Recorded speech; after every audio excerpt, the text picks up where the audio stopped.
మరి ఈ రాత్రి మనమందరము కూడా ఈ విధంగా కూడుకొని మరి విశ్వాసము ఎటువంటిది, విశ్వాసమును గురించిన కొన్ని విషయాలు మరి సహోదరులు చాలా చక్కగా మరి పంచుకొని ఉన్నారు. అయితే విశ్వాసము అని మాట్లాడుతూ ఉన్నాం, కానీ విశ్వాసానికి తగిన అర్థం ఏమిటి అని అంటే విశ్వాసానికి తరగతులు ఉంటాయి. విశ్వాసానికి వృద్ధిపరుచుకునే కొన్ని తరగతులు ఉంటాయి. విశ్వాసంలోనికి, క్రైస్తవ జీవితంలోనికి వచ్చిన మనము ఏ విధంగా వస్తామని అంటే విశ్వాసముతోనే వస్తాం.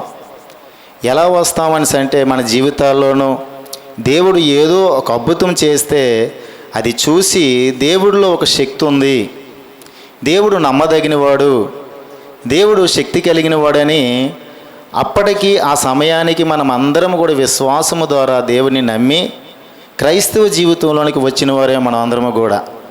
అయితే ఇది మొదటి తరగతి. ఈ మొదటి తరగతిలోనే చాలా వరకు క్రైస్తవ జీవితాలు ఇలానే నిలిచిపోతూ ఉన్నాయి. దాని పేరే నామకార్థవ క్రైస్తవ్యం. ఈ ఏమవుతుంది అని అంటే మనం వచ్చిన ఏ స్థితిలోనైతే ఉన్నామో విశ్వాసంలో, యేసు ప్రభు దేవుడని, ఆయన మన కొరకు రక్తం కార్చాడని, ప్రాణం పెట్టాడనే ఈ తరగతిలోనే మనం ఉండిపోతూ ఉన్నాం. ఇంకా ముందుకి ఇది వృద్ధి చేసుకోవడానికి, తరగతులు మారడానికి, బలమైన విశ్వాసంలోనికి రావడానికి, మన విశ్వాసాన్ని వృద్ధిపరచుకోవడానికి ఎక్కువగా క్రైస్తవులు ఎవరూ కూడా సరిగ్గా మరి ప్రయత్నం చెయ్యం. ఈ విశ్వాసము ఒక తరగతితోనే ఆగిపోయింది కాదు. ఈ విశ్వాసం యొక్క విలువ ఏమిటి అని అంటే భక్తులు మాట్లాడుతూ ఉన్నట్లుగా విశ్వాస వీరుల యొక్క సంఖ్యలో మేము ఉండాలి అంటూ ఉన్నారు భక్తులు. విశ్వాస వీరుల జాబితాలో మేము చేరకున్నా ఇది సంపూర్ణము కాకూడదు అని భక్తులు పలుకుతూ ఉన్నారు. విశ్వాస వీరులు, విశ్వాసంతో నడుస్తున్న క్రైస్తవులు విశ్వాస వీరులుగా మార్చబడాలి, విశ్వాస వీరత్వంలోనికి రావాలి, మన విశ్వాసాన్ని అభివృద్ధి చేసుకోవాలి. కేవలం ఒక క్రైస్తవులుగా, ఒక వినేవాడిగా, దేవుణ్ణి ప్రార్థించేవాడిగా, ఏదో నామకార్థ క్రైస్తవులు మనం వెళ్ళిపోయినట్టుగా ఉండకుండా మన విశ్వాసాన్ని బలమైన విశ్వంగా మనం అది అభివృద్ధి చేసుకోకపోతే మనము వచ్చిన శ్రమల్లో మనము తప్పనిసరిగా విశ్వాసంలో నుంచి జారిపోయే ప్రమాదాలు ఉన్నాయి. దేవుడు చూపిస్తున్న ఒక వాక్యం 1 పేతురు 1:7 మనం చదువుకుంటే, నశించిపోవు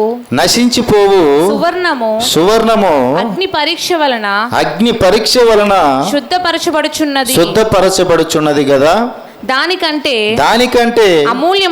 అమూల్యమైన మీ విశ్వాసము ఈ శోధనల చేత పరీక్షకు నిలిచినదై యేసుక్రీస్తు ప్రత్యక్షమైనప్పుడు మీకు మెప్పును మహిమయు ఘనతయు కలుగుటకు కారణమగును. హల్లెలూయా, హల్లెలూయా. నశించిపోతుంది సువర్ణం. మన వాడుకలో అది మస్టు పడుతుంది సువర్ణానికి. దగదగ మెరుస్తున్న ఈ సువర్ణం, దగదగ కనిపిస్తున్న, కంటికి కనిపిస్తున్న ఈ బంగారం ఏమైపోతూ ఉందని అంటే మస్టు పట్టి పాడైపోతూ ఉందని దేవుని వాక్యం సెలవిస్తూ ఉంది. రత్నాలు పాడైపోతూ ఉన్నాయి, బంగారం పాడైపోతూ ఉంది, వెండి పాడైపోతూ ఉంది, మరి ప్లాటినం పాడైపోతూ ఉంది, విలువైన వస్తువులన్నీ పాడైపోతూ ఉన్నాయి. కానీ అంతకన్నా విలువైన మీ విశ్వాసం, అంతకన్నా ఘనమైన మీ విశ్వాసం ఏ స్థితిలో నుంచి మీరు పాడు చేసుకుంటూ ఉన్నారని దేవుని వాక్యం సెలవిస్తూ ఉంది.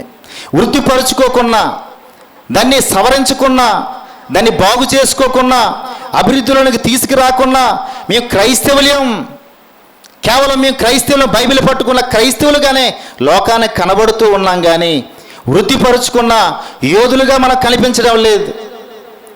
దేవుని యొక్క సింహాసన ఆసీనుడైన ఆయన కుమారులుగా, బలమైన విశ్వాసులుగా మనం మార్చబడ్డానికి ఇష్టపడడం లేదు. అదే దేవుని వాక్యం సెలవిస్తూ ఉంది. దానికంటే అమూల్యమైన మీ విశ్వాసం ఈ శోధనలో పరీక్షకు నిలబడాలి. ఈ క్రైస్తవ జీవితంలో మీకు ఎదురవుతున్న శ్రమలు, ఇబ్బందులని నిలబడాలి. ప్రాచీన కాలంలో మొదటి సంఘంలో ఏర్పడిన శ్రమలు ఎటువంటివి? సువార్త ప్రకటించుకుంటూ వెళ్ళిపోతూ ఉంటే రాజులు సైతం మీరు ప్రకటించొద్దు అని అన్నా సరే మేము ప్రకటిస్తాం, జీవం కలిగిన దేవుణ్ణి మేము ప్రకటిస్తామంటే వాళ్ళు తీసుకొచ్చి చర్మాల సైతం ఒలిచివేశారు. చర్మాలు సైతం కట్టివేసి ఒక పశువులకి చర్మం ఒలిచినట్టుగా ఒలిచివేసి తన శిష్యులకు చూపిస్తూ ఉండేవారు. ఇదిగో నువ్వు కూడా ఇలాగా, మీరు కూడా సువార్త ప్రకటిస్తే మా రాజ్యంలో ఇతనికి ఏ విధంగా అయితే మేము చర్మం ఒలిచామో మిమ్మల్ని కూడా అదే విధంగా చంపివేస్తామని భయపిస్తూ ఉండేవారు. కానీ ఆ రోజు వాళ్ళు భయపడిపోతే ఈరోజు మన వరకు ఈ సువార్త రాదు. వాళ్ళు ఆ రోజు జడిసిపోయి వెనక్కి తిరిగి వెళ్ళిపోతే ఈరోజు మనం ఈ క్రైస్తవ్యంలో ఉండేవారం కాదు. మనకింత స్వచ్ఛమైన ప్యూర్నెస్ అయిన సువార్త వాక్యం మనకి అందేది కాదు. ఆ రోజు వాళ్ళ ప్రాణాలు సైతం బలమైన విశ్వాసముతో వాళ్ళు పోరాటం చేసి వాళ్ళకి జరిగిన ఆ భయంకరమైన హతసాక్షులుగా మారి ఈరోజు మనకి సువార్తను అందించారు. ఈరోజు దేవుని యొక్క రక్షణను అందించారు. అటువంటి గొప్ప విశ్వాసంలోనికి మనం రావాలి. అదే దేవుని వాక్యం చెబుతూ ఉంది, దానికంటే ఈ లోకంలో ఉన్నవాటి అన్నిటికంటే అమూల్యమైన మీ విశ్వాసము ఈ శోధనలో పరీక్షకు నిలబడాలి. దేనికి జడవకూడదు. లోకంలో వస్తున్న అధికారాలు, లోకంలో వస్తున్న నాయకులు, లోకంలో వస్తున్న కోర్టు తీర్పులు, లోకంలో వస్తున్న మనుషుల యొక్క భయాలకి మీ క్రైస్తవ జీవితం భయపడుతూ ఉందని అంటే మీ విశ్వాసం నిలకడగా లేదు. రావచ్చు, ఏ సమయమైనా రావచ్చు. మీరు అభివృద్ధి పరుచుకొని దాని బలమైన విశ్వాసంలో నిలబడితేనే కానీ దాన్ని మీరు జయించలేరు. రాబోతున్న కాలంలో మన విశ్వాసంతో నిలబడకపోతే చాలా భయంకరమైనవి మన మీదకి వస్తూ ఉన్నాయి. ఎన్నో వినేటప్పుడు కూడా మనకు భయం వేస్తూ ఉంది. ఎందుకు ఆ భయం అనేసి అంటే మన విశ్వాసము ఇంకా మొదటి తరగతిలోనే ఉండిపోయింది. మీరు ఆ పరీక్షకి నిలబడాలి. బంగారం ఏ విధంగా అయితే అగ్ని పరీక్ష ద్వారా దాన్ని మళ్ళీ రూపొందించబడుతూ ఉందో, దాన్ని మళ్ళీ ఏ విధంగా అయితే దాన్ని మెరిసేటట్లు తయారు చేస్తూ ఉన్నారో, ఇదిగో దేవుడు మనకు పెడుతున్న ఈ పరీక్షలోను మనం అందరం కూడా మన విశ్వాసాన్ని అభివృద్ధి పరుచుకొని తప్పనిసరిగా విశ్వాసంలో నిలబడితే దేవుడు చెబుతూ ఉన్నాడు, మీకేం కలుగుతూ ఉందట? మెప్పుయు మహిమయు ఘనతయు కలుగుతూ ఉంది యేసుక్రీస్తు ప్రత్యక్షమైనప్పుడు. హల్లెలూయా, హల్లెలూయా. ఈ లోకంలో ఇప్పుడు కాదు మనకి మెప్పు, ఇప్పుడు కాదు మనకి ఘనత. ఆయన రాకడలో మనకి ఇవన్నీ కూడా కలుగుతాయి. ఎప్పుడు మనం నిలబడినప్పుడు, మనం చక్కగా విశ్వాసంలో నిలబడినప్పుడు ఇవన్నీ మనకి కలుగుతాయి. హల్లెలూయా, హల్లెలూయా. 1 కొరింథీలు 16:13 ఒక వాక్యం చూసుకుందాం. 1 కొరింథీయులకు రాసిన పత్రిక 16:13. మెలకువగా ఉండుడి, విశ్వాసమందు నిలకడగా ఉండుడి, పౌరుషము గలవారై ఉండుడి, బలవంతులై ఉండండి. హల్లెలూయా. శరీర సంబంధమైన పౌష్టికమైన ఈ శరీర కండరాల గురించి దేవుడు మాట్లాడడం లేదు. మీరు పౌరుషంగా ఉండండి, బలముగా ఉండండి అనేది నీ శరీరం గురించి ఆయన చెప్పడం లేదు. నీ విశ్వాసం అనే తరగతుల గురించి చెబుతూ ఉన్నాడు. బలంగా మీరు ఉండాలి, విశ్వాసంలో బలంగా ఉండాలి, పౌరుషంగా ఉండాలి. దుష్టుని మీరు ఎదిరించాలి. కలుగుతున్న శ్రమలు, ఇబ్బందులు, మీకు శరీరం ద్వారా వస్తున్న శ్రమలు, లోకం ద్వారా వస్తున్న శ్రమలు, కుటుంబం ద్వారా వస్తున్న శ్రమలు, స్నేహితుల ద్వారా వస్తున్న శ్రమలు, భర్త ద్వారా వస్తున్న శ్రమలు, భార్య ద్వారా వస్తున్న శ్రమలు, పిల్లల ద్వారా వస్తున్న శ్రమలు, ప్రతి సమస్యల్లోనూ కూడా మీకు విశ్వాసం లేకపోతే మీరు దాన్ని జయించలేరు. ఇందాక సహోదరుడు చెప్పినట్లుగా ఒక తల్లి యేసు ప్రభు దగ్గరికి వెళ్ళి అత్యాశతో అడుగుతూ ఉంది. ఆ బిడ్డ ఆ మంచం మీద పడుకొని ఉంది. ఎంత దూరం నుంచి ప్రయాణం చేసి వచ్చిందో తెలియదు. ఎంతమందిలోనూ యేసు ప్రభుని కలవాలనుకుంటుందో తెలియదు. చాలా సమయం దొరకలేదు. యేసు ప్రభుని కలిసే సమయం దొరికేసరికి యేసు ప్రభు మాట్లాడుతున్న మాటలు ఏంటి అని అంటే, నా పిల్లలకి పెట్టవలసిన రొట్టె ముక్కలు నేను కుక్క పిల్లలకి వేయను. అవిశ్వాసం. నీకు నాకైతే ఏమొస్తుంది? అవిశ్వాసం వస్తుంది. కుక్కలతో పోల్చాడు దేవుడు తన విశ్వాసాన్ని పసిగట్టడానికి, విశ్వాసాన్ని పరీక్షించడానికి. నేను నా పిల్లలకి పెట్టవలసిన రొట్టె ముక్కలు కుక్క పిల్లలకి పెట్టను. నువ్వు నేనైతే నిలబడం అక్కడ. చేదరించుకొని వెళ్ళిపోతాం. కానీ ఆవిడ విశ్వాసంతో వచ్చింది. ఆయన గురించి విన్నది, నా బిడ్డని బాగు చేసేది ఆయనేని గొప్ప విశ్వాసంతో వచ్చింది ఆవిడ. అందుకే అంటూ ఉంది, అయ్యా ఆ కుక్క పిల్లలకి కూడా నువ్వు పెడితే కదా ఆహారం, ఇంకెవరు పెడతారు? ఈ లోకంలో నువ్వు పెట్టకపోతే ఇంకెవరు పెడతారు? నీ గుప్పిలు విప్పితే కదా సమృద్ధిగా తిని ప్రతి జంతువు, ప్రతి మనుషులు కూడా తృప్తి పొందుతారు అని తన విశ్వాసపు మాటలు పలకగానే, నువ్వు 1వ తరగతిలో ఉంటే ఆ మాటలు పలకలేవు. విశ్వాసం అనే అభివృద్ధిలోనికి రావాలి, విశ్వాసాన్ని పెంపొందించుకోవాలి, విశ్వాసాన్ని దేవుని మీదకి బాగా మళ్ళించుకోవాలి. నువ్వు ఇంకా ఏదో జరగలేదు కాదు. ఆయన దేవుడు, అంతే. నువ్వు నమ్మవలసిందే. ఆయన తప్ప దేవుడు ఇంకెక్కడో లేరు. ఆయనే దేవుడు. చేసినా చేయకపోయినా, ఇచ్చినా ఇవ్వకపోయినా ఆయన మాత్రమే దేవుడు. విశ్వాసము ఉంచవలసిందే ప్రతి ఒక్కరూ కూడా. ఆ విశ్వాసాన్ని అభివృద్ధి చేసుకోవలసిందే.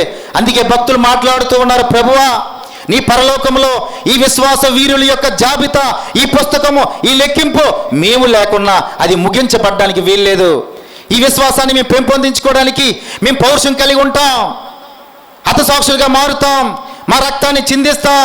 ఈ క్రైస్తవ సువార్తలు ప్రకటించడానికి, లోకమంతా కూడా తిరగడానికి మా శరీరాన్ని సైతం మేము ఖర్చు పెడతాం.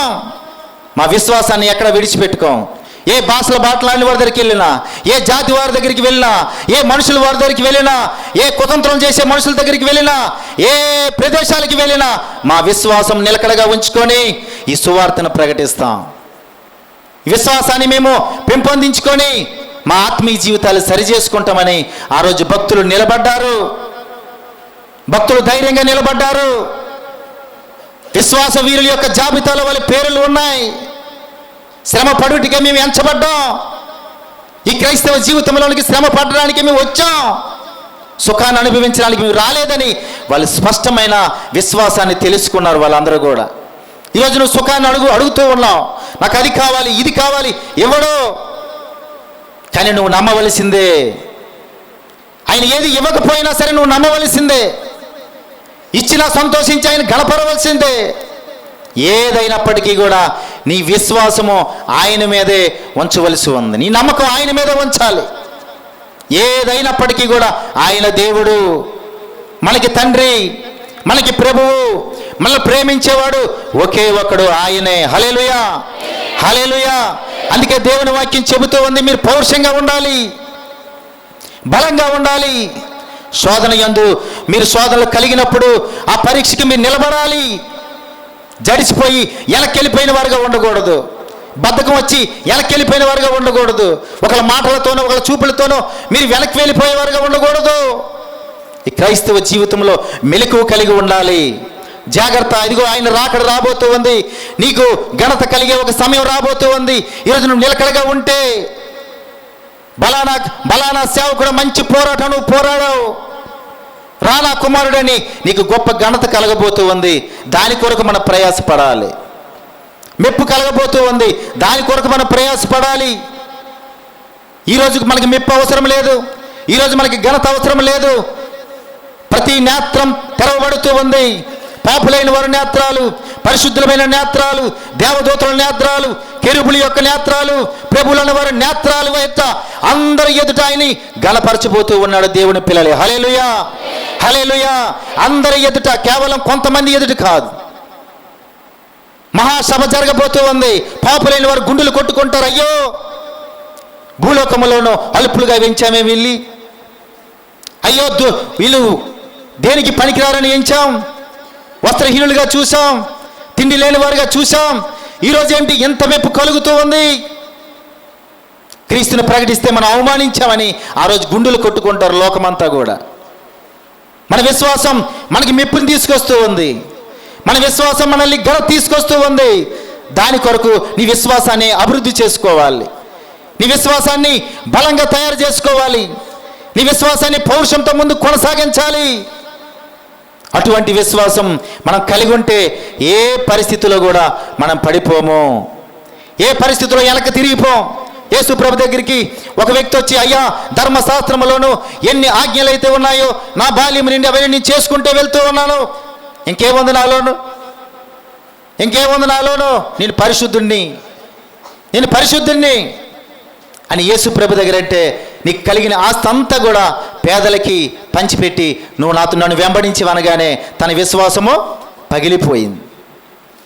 విశ్వాసం ఏమైపోయింది? పగిలిపోయింది. నువ్వు అవసరం లేదు, నీ రాజ్యము అవసరం లేదు, నాకేమీ అవసరం లేదు అని చెప్పి తనకు ఉంచుకున్న తన ఆస్తిని పట్టుకొని లోకములోనికి వెళ్ళిపోయాడు. ఈరోజు మనకి పరీక్షలు వస్తూ ఉన్నాయి, అగ్ని లాంటి పరీక్షలు, అగ్ని లాంటి శ్రమలు. ఇవన్నీ నువ్వు జయించాలని అంటే ఎలా జయిస్తావు? దేని ఆధారంగా చేయగలవు? నువ్వు నీ విశ్వాసాన్ని అభివృద్ధి పంచుకుంటే, నీ విశ్వాసాన్ని అభివృద్ధి చేసుకుంటే, నువ్వు తరగతులను పెంచుకుంటే, విశ్వాసంలో బలంగా ఉంటే నువ్వు ఏ సమస్య వచ్చినా సరే ధైర్యంగా నువ్వు ఎదుర్కోగలవు, ధైర్యంగా దాన్ని అధిగమించగలవు. అటువంటి విశ్వాసము మనమందరం కూడా కలిగి ఉండడానికి ప్రయత్నం చేద్దాం. దేవుడి మాటలు మన వెనుకడిలో దీవించి ఆశీర్వదించునుగాక.